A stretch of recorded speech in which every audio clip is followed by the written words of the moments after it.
Hi friends, ಇಲ್ಲೊಂದು tricks ಇದೆ ನೋಡಿ. CET ಏನು ಓದಿರ್ತೀರ ನೀವು ಎಕ್ಸಾಮ್ಗೆ ಒಂದು ಟಾಪಿಕ್ಸನ್ನು, ಹಲವಾರು ಟಾಪಿಕ್ಸ್ಗಳನ್ನು ಓದಿರ್ತೀರ. ಆ ಒಂದು ಟಾಪಿಕ್ಸ್ಗಳನ್ನು ಈಸಿಯಾಗಿ ಯಾವ ರೀತಿ ನೆನಪಿಡಬೇಕು ಅನ್ನೋದ್ರ ಬಗ್ಗೆ ನಾನು ಈ ಚಾನಲಲ್ಲಿ ಹಲವಾರು ವಿಡಿಯೋಗಳನ್ನು ಅಪ್ಲೋಡ್ ಮಾಡ್ತಾಯಿದ್ದೀನಿ. ಸೊ ಮೊದಲನೇದಾಗಿ ನೋಡಿ ಫ್ರೆಂಡ್ಸ್, ಆಶಾನ ಮದುವೆಗೆ ರವಿ ಬಸು ಹೋದರು. ನೋಡಿ ಆಶಾ, ಇಲ್ಲಿ ನೋಡಿ ಆಶಾ ಅಂದರೆ ನೋಡಿ ಆ ಮತ್ತು ಶ. ಆ ಅಂದರೆ ಇಲ್ಲಿ ಅದ್ವೈತ ಸಿದ್ಧಾಂತ, ಶ ಅಂದರೆ ಇಲ್ಲಿ ಶಂಕರಾಚಾರ್ಯರು, ಅಂದರೆ ಅದ್ವೈತ ಸಿದ್ಧಾಂತ ಶಂಕರಾಚಾರ್ಯರಿಂದ ಏನು ರಚಿಸಲ್ಪಟ್ಟಿತು. ಓಕೆ, ನೆಕ್ಸ್ಟ್ ನೋಡಿ ಮದುವೆ. ಮದುವೆ ಅಂದರೆ ನೋಡಿ ಮ ಅಂದರೆ ಮಧ್ವಾಚಾರ್ಯರು.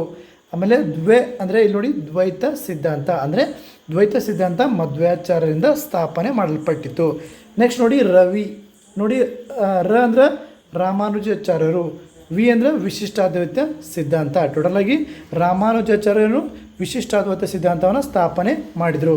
ನೆಕ್ಸ್ಟ್ ನೋಡಿ ಬಸು ಅಂದರೆ ಬ ಅಂದರೆ ಬಸವಣ್ಣನವರು, ಶು ಅಂದರೆ ಶಕ್ತಿ ವಿಶಿಷ್ಟಾದ್ವೈತ ಸಿದ್ಧಾಂತ.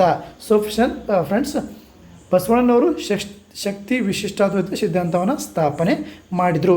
ಇದೇ ರೀತಿಯ ಟ್ರಿಕ್ಸ್ಗಾಗಿ ಫ್ರೆಂಡ್ಸ್ ನಾನು ನಿಮಗೋಸ್ಕರ ಈಸಿಯಾಗಿರುವಂಥ ಟಿಪ್ಸು ಮತ್ತು CETಗೆ KPSC ಎಕ್ಸಾಮ್ ಆಗಿರ್ಬೋದು ಎಲ್ಲ ಒಂದು ಎಕ್ಸಾಮ್ಗಳಿಗಾಗಿ ಟ್ರಿಕ್ಸನ್ನು ಮಾಡ್ತೀನಿ ಅಂತ ಹೇಳ್ತಾ ಈ ಚಾನಲ್ನ ಸಬ್ಸ್ಕ್ರೈಬ್ ಮಾಡಿ. All the best, have a great day friends.